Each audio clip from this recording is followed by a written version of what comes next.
Okay, so welcome back everyone. Our next speaker up is Morgan Marquis-Boire. He's a security researcher and working for Google in Zurich. And today he'll be presenting as headhunter, though, as to provide us with a little more decent information about OS X, malware, and incident response. Thank you, Mark. Cool. Ooh. Hey. Hi to everybody. Some of you guys might have met me before, seen me at other cons. I was here in Vienna last year for DeepSec, actually. And I was in PlumberCon earlier this year in Vienna as well. So I'm pleased to be back. And I'd like to thank Mika and Lynx and the DeepSec organizing crew for bringing me here. So I'm here today to talk about OS X security issues.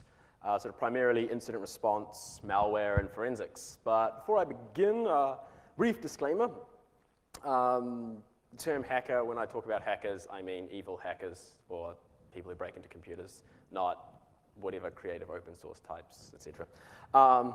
Also, this talk contains some vendor-related criticisms, and for obvious reasons, I am going to be really vague in some parts. If you have issue with this, you can discuss this with me afterwards, and I might get less vague, depends. Apple products. I like Apple products. I'm not blind to their faults, but they're cool. The interoperability is pretty amazing. They're super shiny, and there's the power of Unix underneath it all. So according to basis of probability, I'd say a good proportion of people in this room probably at least have iPods. At least 10% of you will be using OS X, and probably a lot of people here have iPhones of some gen. Apple's done pretty well for itself, actually, over the last couple of years. Apart from the ascendancy of iPod and iPhone, OS X itself has become a lot more popular since they moved from PowerPC architecture to Intel. PPC is cool, and I like it a lot, but Intel has made things a lot easier for people to dual boot, write code, port stuff. I mean, you can now like triple boot your OS X box with like Linux and Windows. And so this has led to this, which is the rise of the market share of OS X operating systems in the Intel period. As you can see, the switch to Intel architecture has more than doubled their market share. As of May this year, according to Net Applications, who apparently had a sample of 160 million users, that's sort of roughly 10% of users using OS X. And from this easily observable trend, it looks like it's on the rise. So, and something that basically mirrors this, here's the iPhone market share. Now this market share hovers on about 0.75%. Now if you don't think 0.75% of the mobile market is very much, consider the competition. Android's got about 0.08%, Symbian is 0.07, Windows Mobile 0.05, RIM 0.03. So all of them combined equals about 1/3 of the iPhone market share. So it's probably about this point that you're wondering why the hell I'm showing you market graphs. And that's because it's directly related to the amount of OS X boxes out there being compromised. Like, no one can be bothered writing rootkits, malware, or even forensics tools or antivirus for an operating system which no one uses. So before we actually forge on with that thought, let's have a brief look at this actual operating system. So here's a hideously colored diagram which shows how OS X is built with a series of layers on top of a Xenu kernel and a Darwin operating system core. And on top, you've got the Aqua interface and the GUI applications. So it feels a lot like FreeBSD with a GUI that's pumped up on expensive synthetic steroids. So as a rule, code written for BSD will compile and work without incident, as will a lot of Linux tools. Now there's a bunch of interesting weirdness going on under the hood. And that's with the Xenu kernel, which is a hybrid of both Mark and BSD kernels. Now they have different fundamental executing units, so BSD processors versus Mark threads, and they have different security models, so process ownership versus port rights. And this has led to an interesting bunch of privilege escalation issues over the years. However, it's not just at these low layers that OS X differs a lot from other Unices. It has a bunch of interesting functionality that OS X zealots know and love. So if you're an OS X fan at all, you'll probably be familiar with all of these. Non-OS X users at the very least would be familiar with the Safari browser, The .Mac, which was their online email backup syncing offering, Bonjour, which is their zero configuration networking protocol used with iTunes and so forth. It all probably makes sense to you guys. So let's look at a couple of these features in a little bit more depth. Time Machine creates a folder on the external hard drive, performs automated incremental backups. You can restore from different points in time. It's very shiny. There's a time capsule appliance, which is probably the nicest looking backup appliance that I've seen. Time Machine is a win for a forensic analyst because you have a backup of all sorts of data across time that you can compare, contrast with the current system state. So if you suspect the box is compromised now, you can go look at it a week ago, 2 months ago. This is good. Makes things easier. Target disk mode. This is also a win. I like it. When a Mac that supports targeted disk mode is booted with T held down, operating system doesn't load. Firmware enables the drives to behave as FireWire mass storage devices.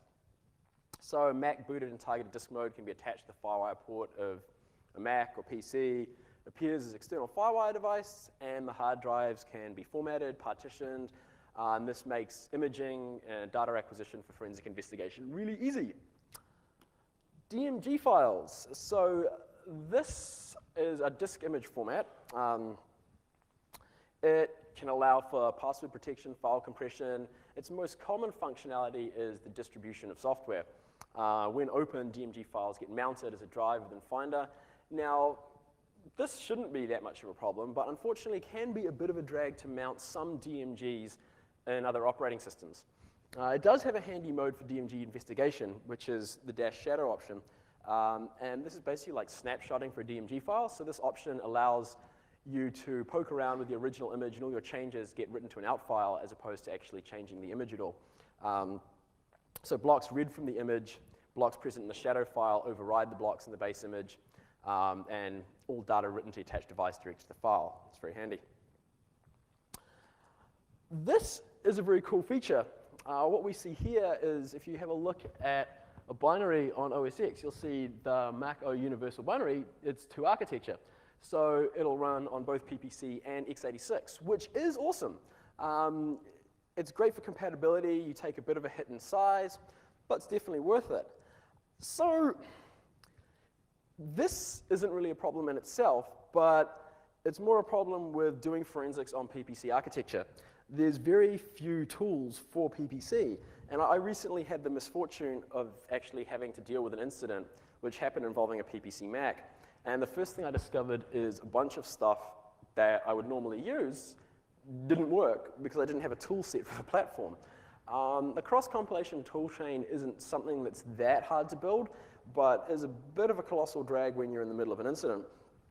And so I did some searching around for PPC tools, and I basically found 2 answers, which is that you can use the Ubuntu PPC Live CD and do everything manually, which is not so great, but it works. Or there's a company called Forward Discovery, which provides a live CD called Raptor Forensic, which is unfortunately in beta and is very, very beta. After you've got a disk image, then you can do whatever it is you would normally do. You can load things up in either an in-case if Windows is your poison, or SleuthKit and Autopsy in Linux, or whatever. Now, you'd think this would mean a lack of malware for the PPC platform, but you'd be wrong, just because there's a lot of platform-independent malware going on out there. Like DNS Changer is a good example, which used a series of obfuscated scripts when you install the DNG to alter DNS entries, and all of a sudden you're being directed to pornographic websites and so forth. But we'll get to that soon. plist files are another OS X specificity. They perform a similar function to the Windows registry and used to store user settings. Used to store information about bundles, applications. They used to be served by the resource fork in old OS X, but these files come either in XML or binary format, and Apple provides a handy property list editor for viewing either of them, and also a tool for converting between them. This shouldn't really be classed as a negative. The plist structure isn't particularly arcane. There are some files that can look a bit odd, but in general it's okay. However, there's still a bunch of tools out there that parse plist files really, really badly and actually provide either confusing or incorrect information, and we'll get to that soon as well. File Vault is very cool. Transparent encryption for users' home dir. This is a good security measure. You click a button, your home dir is encrypted, and it's pretty much invisible to you. This is security that everyone's parents can use. These are mounted or unmounted when the user logs in or out of the system. Uses strong cryptography, master passwords that can be decrypted in the event of a password. Used to use sparse images, but now use a new format known as sparse bundle. And this breaks up the encrypted image into a bunch of bands, saves space on disk. Encryption is traditionally the enemy of a forensic analyst. However, in this case, file vault actually causes a lot more pain than a lot of other encryption solutions. It's really poorly supported amongst off-the-shelf forensic tools. Many of them support mounting encrypted file systems, PGP, EFS, SGEZ, BitLocker. None of the ones that I have tried support file vault, which seems odd for a native feature in the second most popular commercial end-user OS in the world. I'll talk a little bit more about this when I cover forensic tools, but currently your best option for mounting a file vault is to use OS X itself. There's also incredibly poor documentation out there regarding acquiring and analyzing file vaults. There's a book out there which actually has the words forensics and OS X in the title that recommends mounting a file vault and then running cp-r on the file vault and just copying it to another directory. And even says that this is the best way to acquire a file vault. This is wrong. Even tar would be a better idea, which is also wrong. But OS X has a disk utility with a built-in imaging commands. Like, seriously. Anyway, it's not just the literature that can be really bad. The users are frequently not that much better. OS X users tend to think that they somehow exist in a higher plane. Everyone has met the snobby Mac user. They feel that they don't need to worry about security, that there's no malware for their platform, and that everything is great. So this is the basis, actually, of an OS X advertising campaign. I'm sure everybody remembers this, where smug Apple fanboys get to run down their virus PC-ridden, having friends.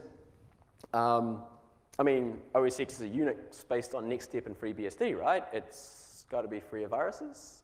Well, it's time for a little home truth in that not only does OS X have viruses, they're here to stay, and Unix has had them too for a while. So the media and antivirus vendors got really worked up back in 1997 when they discovered there was such a thing as a Unix virus. Virus source code was posted on a few sites, and it needed to be byte swapped, decoded, ROT13, blah, blah, blah, in order to be used. This was called Bliss, and it was an elf infector, and it would detect binaries that it had write access to, and then it would overwrite them with its own code. And it had really basic worm-like features in that it would look at EDC hosts to try to discover other hosts to try to infect. It would disinfect itself if you ran the infected binary with the following command, like -- disinfect files, please. Yes, honor among thieves, I guess. Viruses have obviously come a long way since then. Having said that, vendor hype around this was a little bit misleading. There'd been sort of earlier efforts in the Unix virus world. There's actually an earlier virus called Staug, which used buffer overflows in mount and tip, and a bug in setuid Perl to try to gain root. This is a much earlier quote from Dennis Ritchie, one of the inventors of C and Unix. And this is where he talks about virus research on a bunch of VAX 750s. Basic ELF binary infection here in the slack space at the end of executable, and basically infecting other files that it has write access to. An Australian guy called Silvio Cesare did some excellent work about 10 years ago on the subject of ELF binary infection. The technique that he discusses in a vastly simplified explanation is based on utilizing padding at the end of a text segment within an ELF binary, which is sort of a suitable area for hosting parasitic code. He also discusses the subsequent difficulties of evading detection when the entry point of your program is not in a normal section of the binary. This is all very cool stuff and worth reading, and it's actually a lot cooler than a lot of the OS X viruses that we see around today. Now, before I move on, actually, this actually displays a very good point, which is not that it's harder to write viruses for Unix than Windows. It's not, and it's not a technical problem. It's that deploying and spreading viruses is much easier under Windows than it is for Linux. And this is largely due to differences in privilege separation and wildly, wildly different user behavior. However, OS X, the behavior of the average OS X user is much, much closer to that of a Windows user than that of a Linux user. OS X users pirate software, they download and run untrusted binaries from the internet. They need codecs to watch movies, they pirate the latest albums from torrent sites. The everyday use account probably has administrative privileges. Does all sound very familiar? Well, say hello to our new friends. So here's a bunch of names that you may or may not be familiar with. They range from proof of concept binary infector, messaging worm, Trojan downloader, concept art game, online poker password stealer. The last one on the list is actually Lady Gaga's new album. A very mixed crew indeed. So let's have a run through them. Macarena was 2006, November, caused a bit of a stir in the press at the time because Mac malware was so rare.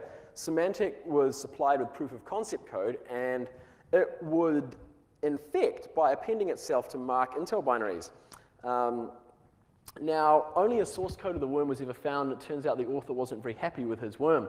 If you read, it's really very buggy, so many problems for so little code. I'm not sure if this was ever actually found in the wild for these reasons. Now, the leap worm was definitely found in the wild, and this was actually a messaging worm which attempted to spread via iChat, and it would send itself to available contacts in the infected user's buddy list in a file called latestpics.tgz. It would install itself in an application by deleting the app hookdir in library input managers and replace the files you see above. And then it would attempt to infect recently used applications by overwriting them with a copy of itself and then storing the original file in the resource fork. This was pretty easy to detect because the infected files would have in the extended attributes name umpa, value umpa. Inkatana B was a Bluetooth worm, and this is an infected machine that looked for other Bluetooth-enabled computers on startup, and the worm would attempt to propagate by copying itself onto other computers. It showed up as an OBEX push request requiring the user to accept a data transfer. When this was done, it would use a directory traversal exploit to copy its files so that it started when any other application ran. This one has been in the news in the last couple of weeks, actually. It's the first really popular mobile worm, and it hit OS X, obviously due to the market share metric that we saw before. This worm SSHs into jailbroken phones using the default password of Alpine and changes the lock background paper to an image of Rick Astley with the phrase, "iKey is never going to give you up." Now, presently, apart from pseudo rickrolling people, it doesn't really do much more malicious than spread and change the infected user's wallpaper.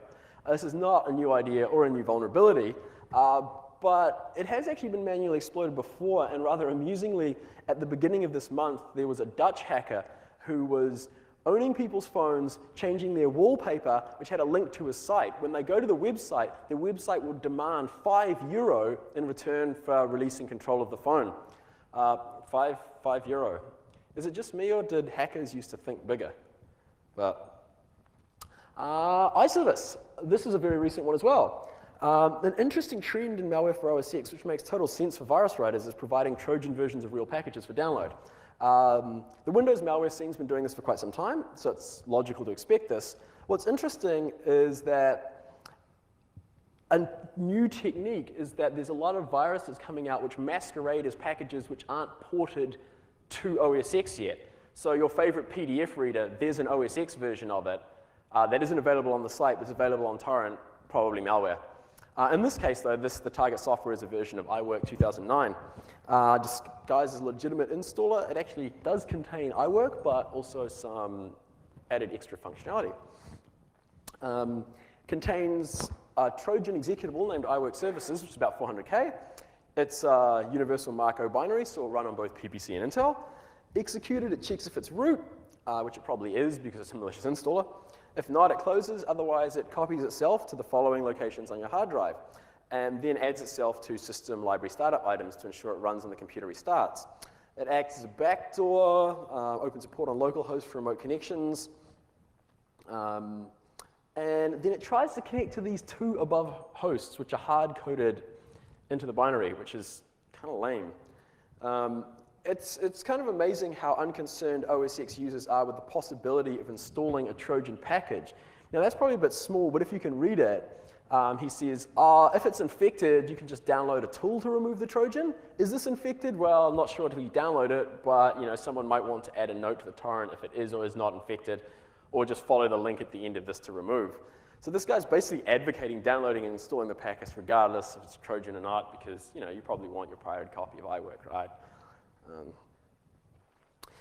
This one, rsplugf, or DNS changer, is one of the first pieces of OS X malware that gained really widespread attention. And this was sort of beginning of last year. And this was really basic. The install scripts were shell scripts, which once downloaded and installed, changed the DNS settings on the computer, redirecting websites to ones specified by the malicious controller. And if you can see down there, that's actually a really, really simple STUtil script.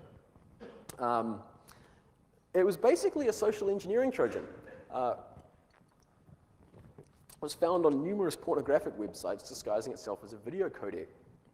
What was interesting was the cross-platform nature of the malware, and that it would detect what operating system you were using and then offer you the correct malware accordingly. So if you were using Windows, give you an executable. If you were using a OS X, it would hand you a DMG.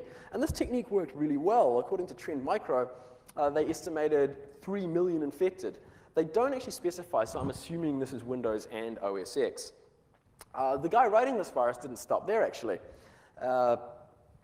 Recently, he came up with something called jarlabd. Now, this was the first example of Unix malware that I personally encountered in the wild. For completely legitimate reasons connected to security research, I was browsing Chinese download sites, and I was informed that in order to view the contents of this page, I would need to upgrade my version of Flash. I was somewhat surprised, given that my version of Flash was naturally up to date, and two, that the site offered me a copy of the software. It didn't direct me to Adobe, but was like, here you go, have a copy of Flash. And I instantly assumed malware, but what was most surprising was that I was actually offered a DMG. So given this unprecedented opportunity to look at some Unix malware, I decided that I'd sit down and do some analysis. And so I've got a copy of this and the other malware samples that I've been talking about. So if anyone wants to have a look and do their own analysis, they can come call me later and I'll hand out some malicious code. So basically what I did is I mounted up this malicious installer, as you can see there. And the first thing we notice when we take a look at the contents of the DMG is that the pre-install and pre-upgrade script have the same size and date. And investigation reveals that they're actually the same script. If we have a look at the info plist in the root package of the directory, then we see the following metadata about it, about this bundle. If we look at the get info string, it's who cares, which is pretty suspicious for a package which is supposed to be Adobe Flash. I'm pretty sure that Adobe cares. So let's have a look at these scripts. Don't worry if you can't read this, because that's just a bunch of UU encoded data. For people here that haven't done a lot of Unix, UU encodings are binary to text form of encoding that originated with the UU encode program. It was originally for transfer of data over the UUCP mail system. In these MIME days, we generally would use base 64, but this guy obviously likes old school stuff, which I can respect. When we UU decode this script, we get a second script, which also has a bunch of UU decode data in it. Before that, though, in the shell script at the top, you'll notice that he actually installs himself into a cron job that runs every 5 minutes. And the job being to run the bogus Adobe Flash plugin from the Internet Plugins folder as a cron job. This is in a gzip CPIO archive, of all things, called archive.pax.gz, which contains the bogus Adobe Flash, which is another shell script, like the one we just analyzed, and the verified download plugin, which is actually your copy of Flash. So Flash will work after you install this.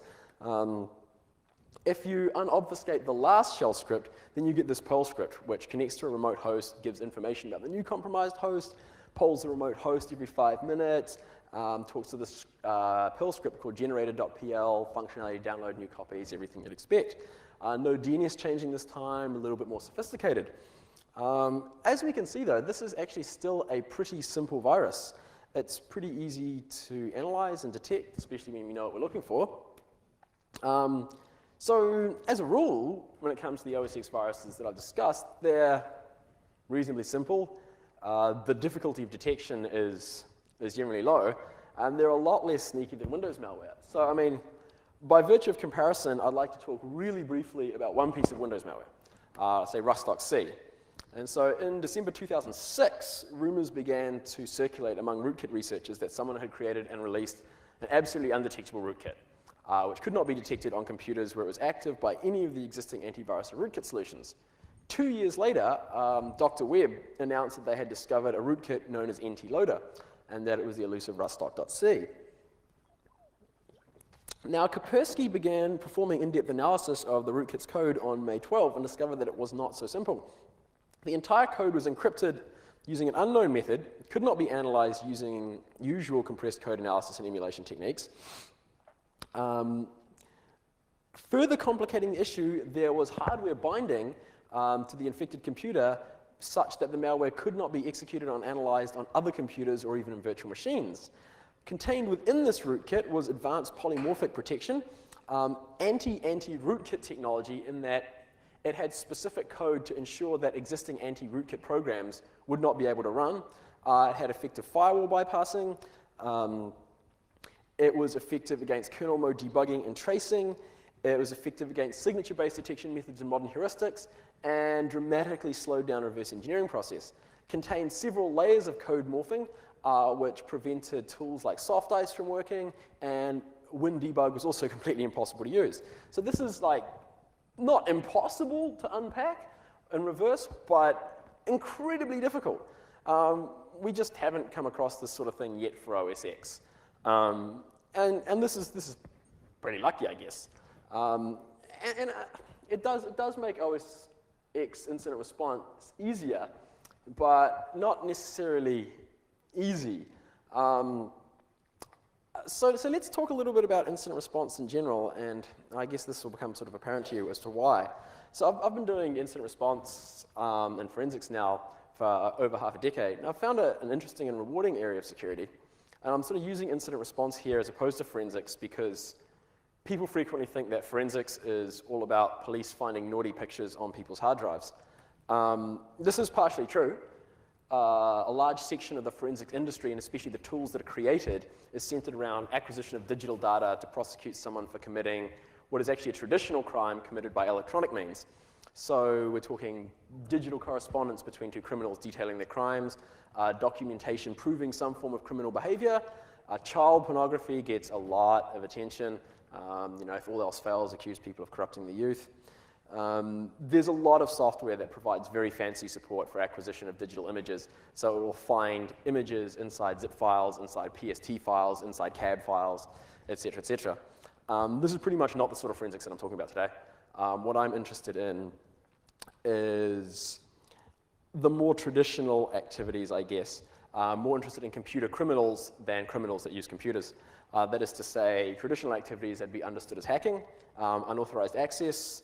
Frequently the motivation prior to the age of spamming, scamming, and Russian business networks was theft of information. We do, however, live in the age of the botnet, and one of the main causes of malicious code executed in any organization is malware.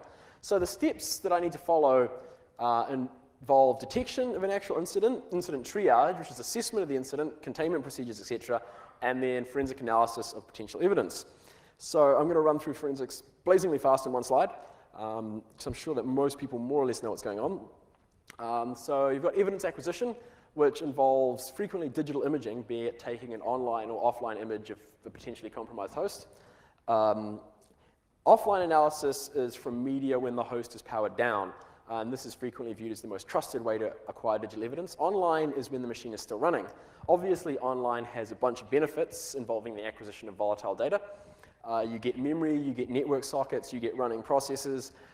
Obviously, the problem with acquiring anything live via a running host that you suspect of being compromised is that the operating system can and frequently will lie to you.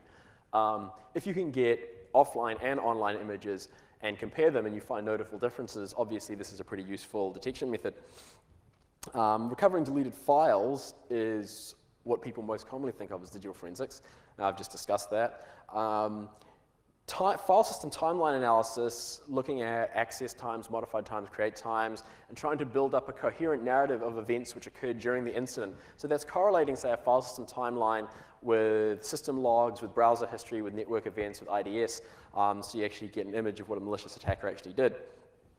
And then finally, stuff like keyword searches, like maybe you actually find someone's email address hard-coded in a binary, and you can search the system for that. So we could do all this verification and analysis by hand. However, after you've done this by hand the first time, this becomes a colossal drag. It's not feasible if you have thousands of hosts to look after. And if this is what you do day in, day out, and you're not a security consultant, as in you're not charging people by the hour, then you probably want to optimize. If you are a consultant, then the longer things take, the better, because you can just watch the dollars roll in. But otherwise, we need tools to streamline things. So antivirus is generally the first port of call for most organizations. And everyone knows that this ranges from totally useless to slightly useful. However, nonetheless, it's probably the world's most prevalent security software. And one of the first things that someone generally does when they suspect an incident of occurring. Rootkit and backdoor detection software is also generally pretty useful and used early on in incident response. Rootkit finders will search the file system, kernel memory, logs, etc. for evidence of suspicious behavior. And finally, forensic tools. And these are primarily used for evidence acquisition and file system analysis, and are tools like Ncase, FTK, Helix, etc. So I'll look at these in a bit more detail. So we've got a bunch of vendors, and unfortunately, as a lot of you guys will know, the standard of security software varies wildly. Like some of these products are exceptionally helpful, some of these products are very, very poor. About half the vendors out there in AV world offer OS X support. There's a few noticeable exceptions and some baffling ones. FProt will do Windows, Linux, Solaris, IBM eServer, FreeBSD, but not OS X. However, Symantec, Sophos, Kaspersky, McAfee, Avast, ClamAV, Dr. Web, and Trend Micro all offer OS X AV products. I tested the majority of these and found some serious issues. Some of these just don't work. Scans never finish. You can scan a laptop hard drive and find a scan never finishes. Like, it'll literally grind away and look like it's scanning and nothing really happens. Schedule scanning and on-access enable scanning basically do nothing. Further investigation of this has linked this with a couple of vendors' inability to handle file vault mounted home directories. Now, I'd say a failure to work with a native OS feature, which you have a good expectation that a user might be using, means that a product isn't really market ready and should be marked as beta. For products that did work, I found that more than a couple had scan speeds that I would describe as slower than acceptable. Detection rates are definitely subpar. So I performed some testing with a virus sample of 60,000 viruses loaded up on an OS X host, had a single user with a file vault home directory. A couple of the scanners had detection rates of around 85%. So that involves leaving about 8,000 pieces of malware undetected on a host. I'd say 8,000 pieces of undetected malware is unacceptable and probably not what you're looking for in an antivirus. That's not to say all OS X AV sucks, but you should actually be pretty careful when you decide on a product because quality actually varies wildly. If you want a recommendation from me on this, I am happy to give you one afterwards. There's been some quite decent work done in the area of OS X rootkits. The first couple that came to my attention in the wild were Renipo, which is openness spelled backwards. And this wasn't really a fully fledged rootkit. This was just a script in 3 binaries. It added a new user to the system, disabled the firewall, tried to turn off Little Snitch if you were running it, installed John the Ripper, created a hidden directory for your password hashes, copied itself into system library startup items. It's basically an old school userland kit. Which is, you know, very nice for time and the place. Quite simple, though. The Wepox rootkit showed up around 2K5 and installed pretty well on Tiger. It's heavily based on the Adore BSD kit, for those of you that actually follow rootkits, which is quite a popular one, which isn't surprising given that there's a lot of BSD at the heart of OS X. Now, the kit hooked setuid, kill, write, and chmod functions, and it contains hooks for a couple of other routines like get dir entries, but these appear to be incomplete, which is probably due to the difficulties the guy had with working with the Xenu kernel, as I described before. As I mentioned before, the hybrid nature of Mark and BSD causes a lot of traditional Unix interfaces to not be fully functional. or even unavailable, and so there's a lot of equivalents instead. Like the ptrace debugging interface is actually a really good example of this. Anyway, this rootkit provided privilege escalation functionality via the hooked kill function. If a signal was sent to a process of value 1337, then it would elevate privileges to root. A hooked write function meant that if values that were on the don't show list, like i.e. like a list of ports or something, was going to be displayed to standard out via netstat or who, these values simply got discarded. Dino Daizovi recently kicked up the OS X rootkit game a notch. This year, actually, he did a talk at Black Hat called Advanced OS X Rootkits. And a couple of years ago, he did a talk on hypervisor rootkits that he called Vitriol. They're both good talks, and if you're really interested in it, I recommend you get a copy of the Mac Hacker's Handbook, which actually has a rundown on how to write rootkits for OS X. So while the majority of OS X kits sort of employ BSD techniques, his presentation covered a number of mark techniques, and he released some kind of interesting tools which you could use via his inject bundle tool, which has all the necessary steps in order to inject something into the running memory process. Now, the bundles that he provided were quite cool. There's one which allows you to capture stuff from someone's iSight camera, log instant messages from iChat, and log SSL traffic sent through the Apple Secure Transport API. He also demonstrated in kernel RPC server injection modification and some kernel rootkit detection. This is the uncloak tool that he had, which examines kernel memory regions looking for Mark O loaded objects. If any of these objects, things you don't like, then you can dump them to disk using kernel Mark O dump. The other rootkit detector, which is widely available for OS X, is called OS X Rootkit Hunter, and is basically a port of Linux's RK Hunter. It's not bad, but the majority of the rootkits it looks for are Linux rootkits, and it's still pretty basic. And this is more or less all we have in this area. Fortunately, I haven't seen a lot of incidents involving OS X rootkits in the wild. There's been a few, but I'm reasonably convinced that soon malware writers will discover OS X rootkit techniques, and then detection will become a lot more interesting. A pretty reasonable method of detection that we've been using for a while is hashing. And this is a pretty powerful tool with a lot of applications. Frequently in forensics, you use it to check whether or not key files have been changed by some sort of malicious attacker. Blacklisting is the practice of disallowing bad binaries that are known bad. It's useful, but has the problem of the fact that we can obviously only stop stuff that we know to be bad or detect stuff that we know to be bad. Whitelisting, on the other hand, is much better in that we only allow what we know to be good, but that actually has significant overhead. If you're smart, then you'll have a hash of all your files on your system stored on read-only media before you get compromised, so you can compare in case of a suspected incident.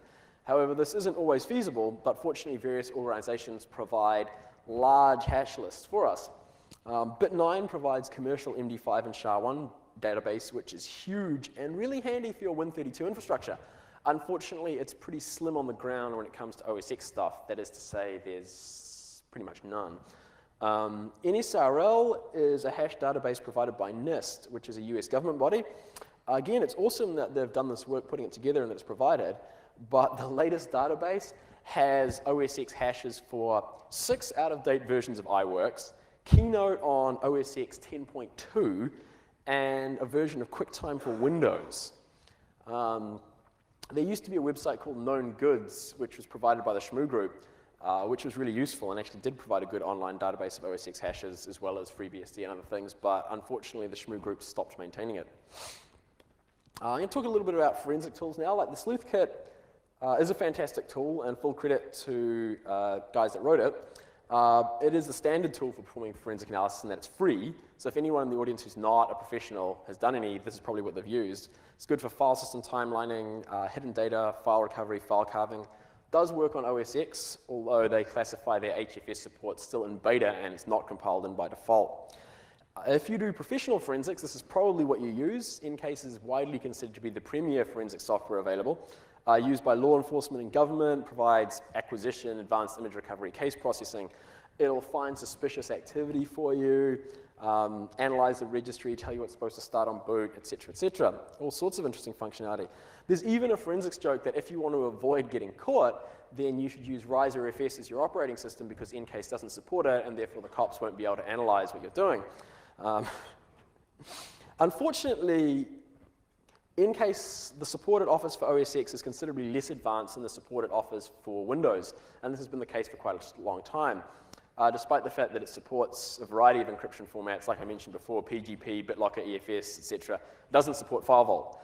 This is pretty annoying when much of the activity that is of interest to you occurs inside a user's home directory. Having to take a copy of the sparse bundle bands, load them up on an OS X box, then attempt to cross-correlate the information you've gained from Ncase is seriously painful. And while it offers certain processing abilities, like it tries to tell you what services start on boot, I would describe this support as probably alpha or beta at best. Like the process lists it provide are at first baffling, and then when you look at them, they can actually frequently be incorrect. FTK3 is doing some really clever work, and they've put some effort into OS X features for version 3 of their software. There's good support for a lot of specialized file formats, metadata, plist files, good viewer for it. They even support cracking file vault passwords, but unfortunately, they don't actually support mounting file vault bundles. Helix, Forensic Live CD, been around for a long time. Used to be free, gone commercial, and they provide static binaries, forensic imaging, they acquire memory, gather volatile data, but not on OS X. OS X is pretty much an acquisition-only proposition, and all the extra functionality exists for Windows. Volatility is a totally awesome tool, and it provides extraction capability for memory samples. And it'll presently allow you to image memory, remove running processes, network sockets, network connections, DILs for loaded processes. It'll allow you to open files for each process, list registry handles for each process, processes addressable memory, kernel modules, etc. And it says it has OS X support on the site, and I got very enthused. But what this means is that it will run on OS X, not acquire or analyze OS X memory images. And a big part of this is the lack of a memory acquisition driver for OS X. So after the acquisition, there's actually a bunch of work to be done on parsing memory structures and presenting it in a meaningful format. And this difficulty in getting a copy of memory means that we lose a lot of really important volatile data that's exceptionally useful. There's a few different projects and people that have started doing something in this area, but nothing public has actually come of it yet. There's also a tool called Memorize by Mandiant, which does something similar, again, Windows only. There's some other OS X software out there that I looked at, but they were either in between products and not available to provide me with a sample, or they had such restrictive NDAs that I can't talk about them. OS X support, as you can see on a lot of forensic tools, leaves a lot to be desired, especially when it comes to any real artifact processing or analysis. There's a lot of tools to help you acquire evidence, but very few to help you deal with it in a meaningful way when you have it. So why do we really care about any of these problems? And it's largely because there's more Macs, which means there's more malware, which means there's more owned Macs. And if you do a lot of incident response, and you have to end up doing incident response for OS X, if it's part of your company's fleet, then you're going to get really irritated that the tools available for OS X fall well behind what you'd expect. So you can say, come to me with solutions and not problems. And there has been some work done in the area of providing a tool which will allow for better specific extraction of information and more automated analysis of said information, but getting this to public release is still in progress, so watch this space. So some final words I'll take with you is that obviously OS X is not invulnerable, and your OS X users are easily as stupid as your Windows users, if not worse in some ways, because they believe that they're invulnerable. There will be a lot more OS X users and OS X malware. It's become enough of a mainstream OS that we're getting people owning it not just by hand, but in an automated method with malware. So it's probably a good idea to think about your approach now. Rather than consider the OS X part of your fleet as immune to security risks, consider how you'll deal with the threat when it happens and get your tools in order before it does. Because as soon as malware actually steps up its game and OS X malware stops being basic and incorporates some of the root technology we've got, we will actually have serious problems, probably sometime within the next year or so. So that's me. Does anyone have any questions? If you're feeling shy or secretive, then, oh, well, you're not. What's your experience with reporting bugs to Apple compared to other vendors? I probably shouldn't comment on that on camera, just for obvious reasons. I'm happy to talk about it in my personal capacity, but I wouldn't want to comment on Apple as a company. But over a beer, you know, we'll get together and bitch about how crap they are. No, I'm joking. They're all good. Anyone else? Any further As I said, if anyone's feeling secretive, then we can always talk about stuff over a drink later on. But if nobody else has any more questions, I might ask a very last question. So Morgan, what is the most interesting or outstanding piece of malware you've ever come across? There's one that's actually on that list, which, as I said, qualifies as malware according to most malware vendors, but is actually a concept art game, which some of you guys might have heard of, called Lose Lose. And that was classified as social engineering malware. And what it does is it actually, you run through an alien landscape with a gun, and every alien you see is a representation of a file on your hard drive. And when you shoot the alien, the file on your hard drive gets deleted. If you get hit by an alien, the application is deleted. So the idea is the game is supposed to pose a moral question as to whether or not, if you have a gun, you should use it, or whether or not you're just supposed to be an observer in a potentially hostile land, which is definitely an interesting moral question, but Sophos and Symantec were not amused and just slapped it with social engineering malware. But yeah.